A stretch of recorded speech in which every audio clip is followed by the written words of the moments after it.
ಇನ್ನು ನಾಳೆ BMTC ಬಸ್ಗಳನ್ನ ನಂಬಿಕೊಂಡು ನೀವೇನಾದರೂ ರಸ್ತೆಗಿಳಿದ್ರೆ ಸ್ವಲ್ಪ ಯೋಚನೆ ಮಾಡಿ. ಯಾಕಂದ್ರೆ BMTC ಸಿಗೋದು ಡೌನ್.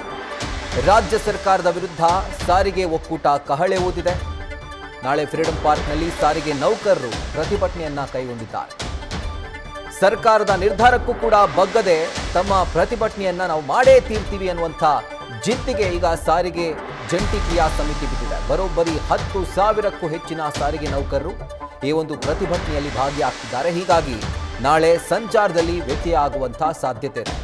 ಎಸ್ಪೆಷಲಿ ಯಾರೆಲ್ಲ ಸರ್ಕಾರಿ ಸಾರಿಗೆ ಬಸ್ಗಳನ್ನು ನಂಬಿಕೊಂಡು ಕೆಲಸಕ್ಕೆ, ಕಾಲೇಜ್ಗೆ, ಆಫೀಸ್ಗೆ ಹೋಗೋರಿದ್ದೀರೋ, ಸೊ ಅವರು ಗಮನ ವಹಿಸಬೇಕಾದಂಥ ಸ್ಟೋರಿ ಇದು. ನಾಳೆ ಸ್ವಲ್ಪ ಅವಲಂಬನೆ ಕಮ್ಮಿ ಮಾಡಿದ್ರೆ ಒಳ್ಳೆಯದು.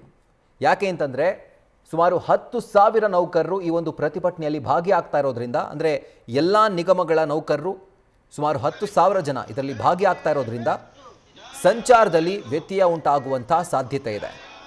ನಾಳೆ ಜಂಟಿ ಕ್ರಿಯಾ ಸಮಿತಿ ಬೆಂಗಳೂರು ಚಲೋಗೆ ಕರೆ ಕೊಟ್ಟಿದೆ.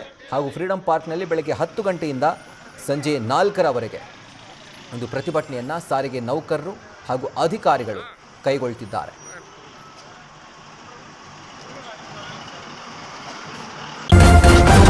ನ್ಯೂಸ್ ಫಸ್ಟ್ ನಿರ್ಭೀತಿಯಿಂದ ನಿಮ್ಮ ಪರವಾಗಿ.